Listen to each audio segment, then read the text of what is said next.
Kembali lagi di pengen siaran, pengen dibekali istri. Ntar ribut kayak di Twitter. Lu justru itu yang akan kita bahas, bro. Itu ceritanya tentang apa sih? Kan gue udah nggak main Twitter, jadi ada thread. Jadi ada thread itu dia cewek. Thread ya, thread. Cewek bikin bekal buat suaminya. Ya. Oh, dia bikin bekal buat suaminya. Ya. Terus masalahnya adalah? Masalahnya biasa. Oh. Nyinyiru mania yang selalu ada di mana-mana. Oh, iya. Jadi apapun kontennya sekarang kayaknya ada tukang nyinyir, bro. Bahkan orang ada yang bertanya, bangsat masa treat seaman ini bikinin masakan, ada yang nyinyir.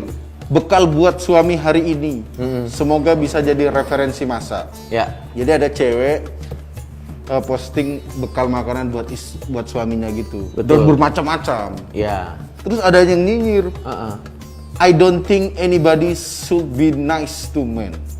Gitu. Jadi ya nggak usah terlalu baik-baik. Sebaik itulah. Ya, betul. Terus bisa aja nih cowok nanti akan cheat sama kita, bisa selingkuh gitu. Bener? Apa salahnya? Hah? Nggak salah itu. Iya, tapi kan ini ntar dulu, sabar. Pengen julid yang bikin treat bekal buat suami. Iya. Maksudnya kok segitunya lah buat suami. Bisa nanti gimana kalau dia selingkuh atau. Oh iya, gua ngerti. Oh jadi dia diomelin sama warga karena terlalu baik sama suami. Iya, dia ada yang ngomel nih. A happy housewife anjing. We should not treat a man like that. Jadi kayaknya ada beberapa orang yang menganggap itu cowok tuh nggak perlu segitunya. Nanti takutnya selingkuh. Iya. Gitu-gitu. Ya kalau kata gue sih mungkin yang ngomong gitu speak by experience. Makanya. Jangan-jangan mungkin kalau yang ngomong cowok dia pernah kayak gitu sama perempuan. Jadi menurut gue nggak salah. Nggak salah, makanya maksudku kalau memang keluarga Anda nggak bahagia atau cowok Anda bangsat, jangan nyalain orang masak.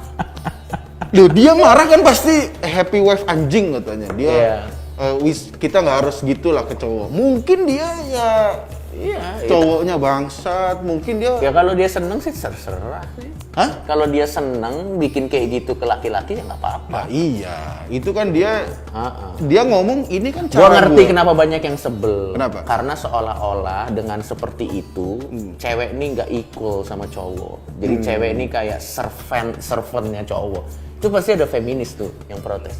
Karena harusnya kalau dua manusia tuh equal, tidak perlu ada kewajiban melayani. Melayani aja kan berarti ada yang lebih tinggi. Kayaknya sih kalau feminis nggak setuju kalau ada yang lebih tinggi. Harus setara. Kecuali dari dua orang temen nih yang nih buat lo.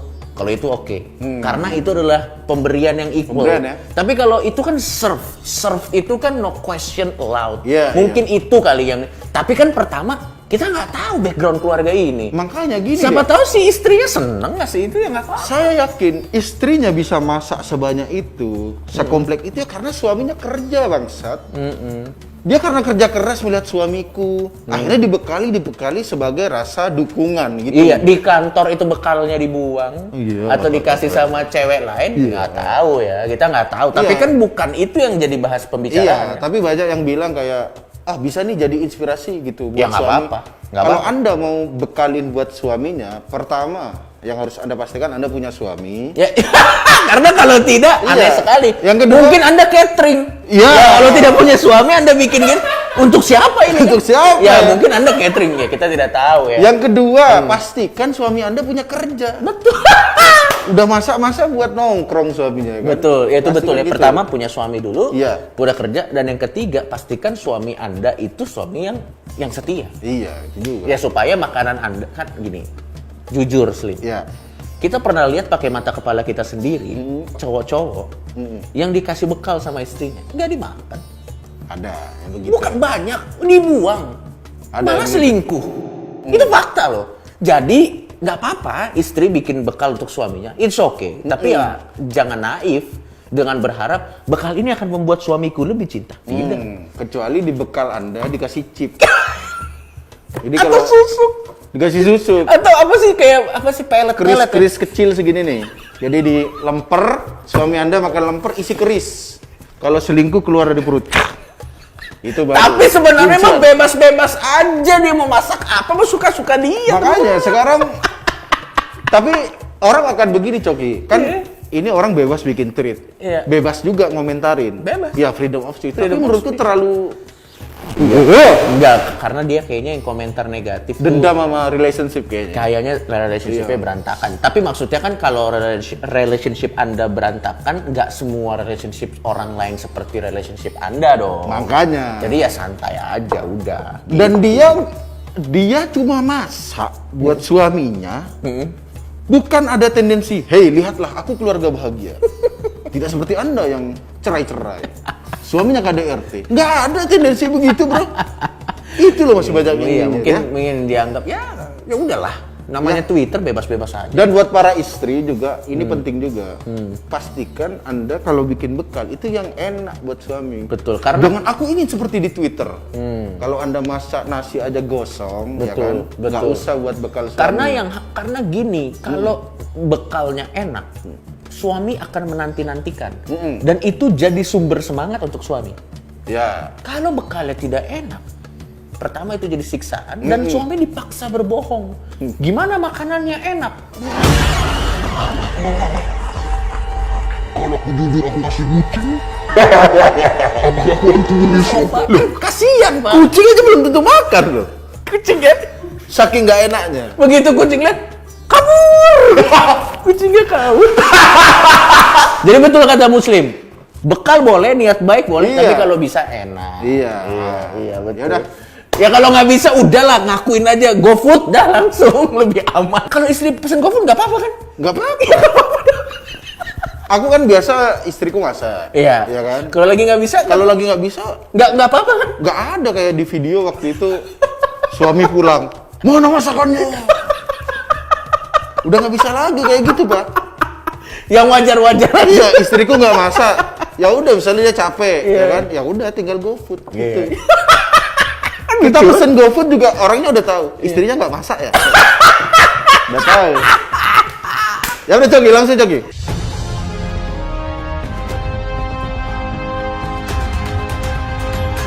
Dituduh santet, nenek-nenek sumpah pocong di Masjid Madegen, Madura. Hah? Di masjid sumpah pocong? Nggak. Oh iya, kita Iya, baca iya. dulu. Oh jadi nenek-nenek ini mendapat tuduhan bahwa Ya. dia adalah dukun santet. Seorang nenek-nenek jalani ritual sumpah pocong karena dituduh melakukan santet. Nenek-nenek itu adalah Suranten. Dia berasal dari desa Tebanah, Kecamatan Banyuates, Sampang. Sementara sumpah pocong dilakukan di Masjid Madegan. Dia dituntut, Suranten dituduh santet hikmah, perempuan berusia 21 tahun. Mereka Ya. masih satu keluarga, anjir satu keluarga tuduh-tuduhan Pak. Oke. Alasannya, hikmah mengalami sakit tenggorokan usai menyantap nasi yang diberi oleh Suranten. Bisa jadi amandel kan? Kok langsung dituduh dukun santet Anda Mbak Hikmah? Mbak Hikmah, Madura, Sampang. Sampang banjir pole Anda ya. Masa ente tak kasih nasi? Iya, gue beli nih ya. Ente sakit tenggorokan. Aduh, aku sakit. Santet kamu. Strepsil sama adem sari. Harusnya dicoba dulu kan, pakai obat dulu. Iya, dia pakai strepsil. Wah, aku masih disantet. Adem sari. Wah, larutan penyegar. Wah. Baru Anda kalau semua Boleh menyimpulkan ya? Iya, baru. Iya. Setelah makan nasi dari orang tua saya, tenggorokan hikmah terasa sakit. Aku pikir dari perutnya keluar paku, baru dia nuduh. Atau yang ekstrim gitu ya, ternyata Iya, sakit iya. tenggorokan. Oh enggak, ini sebelumnya Mbak Hikmah ini berobat ke nenek ini gitu. Habis itu tenggorokannya sakit, langsunglah dia nuduh santet gitu. Sementara itu takmir Masjid Madegan sekaligus pemandu sumpah pocong, ada pemandunya bro. Tapi jelasin ke gue deh, Slim. Apa sih sumpah pocong, Slim? Jadi sumpah pocong itu Coki, kalau kita perkara buntu, maksudnya ente tak tuduh, ente mencuri Coki? Enggak. Nah, itu bisa dibuktikan kalau dia biasa kan sumpah atas ini. Terakhirnya sumpah pocong. Dan kalau dilakukan tuh dia dimasukin ke kain kafan. Ada mekanismenya. Ada mekanismenya. Terus Seperti pocong makanya ya namanya seperti super pocong. Dan katanya isunya tuh kalau dia berbohong, ada yang bilang nanti dia jadi pocong, atau dia meninggal, atau dia kena laknat. Loh, tapi itu setidaknya keuntungan dari orang yang masih punya agama, punya keyakinan. Meskipun sumpah pocong bukan ajaran agama ya, tapi itu tradisi. Tapi itu setidaknya Coki, orang yang punya keyakinan, punya kepercayaan, punya senjata pamungkas untuk membuktikan. Jadi kalau tuduh-tuduhan kamu ini kamu, ya udah sumpah pocong, pasti dia nggak berani. Loh, itulah keuntungan orang yang berkepercayaan dan berkeyakinan. Sekarang kalau orang seperti Anda, apa jalan untuk membuktikan sesuatu? Tes kebohongan, tes DNA, forensik, 100% asli, fakta, tidak diduga-duga. Aku menang lagi, aku menang, logika selalu menang, sains selalu menang. Melawan dongeng-dongeng. Udah, karena padahal kan itu tinggal dateng aja tes kebohongan selesai. Ya ampun, ya ampun. Ya tapi Sumpah pocong ini tes kebohongan versi low budget, bro. itu make sense. Itu make sense. Kalau gitu saya tarik kata-kata saya. Karena kan susah. Maaf, tidak semua orang punya teks kebohongan. Benar. Oke, kalau gitu boleh. Kalau gitu boleh. Ya udah, lanjut. Next. Apa selanjutnya tadi?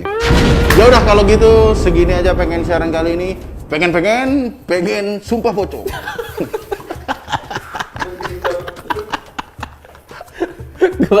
Gini lucu banget jadi Jangan lupa subscribe channel ini biar kami dapat AdSense buat bayar pengacara kalau video ini kena kasus. atau kita kabur ke Kanada. Subscribe.